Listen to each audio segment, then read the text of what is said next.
doctor, I want to ask you, every once in a while you hear people talking about the baby dropped. And I'm just wondering, does that mean anything in the medical world? Or what does that mean if you hear someone say the baby dropped?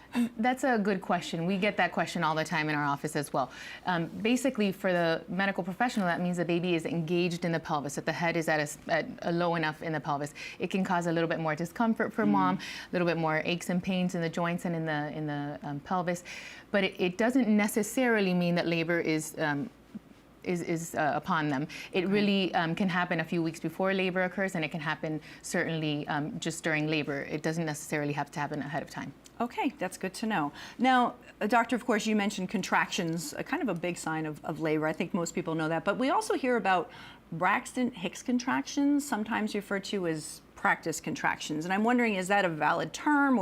And also, what exactly are these Braxton Hicks contractions? Sure. So Braxton Hicks contractions are named after the person who discovered them, basically, yes. as a lot of things are in science. But right.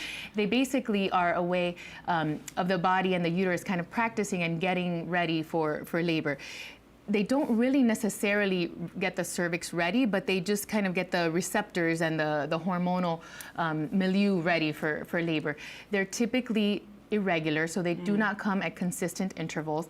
Usually their intensity is less, although they may be perceived as painful. They're typically more discussed as uncomfortable. Okay. If they do become painful, they certainly are a reason to go into the hospital. And if they respond to pain medications, typically it's not true labor.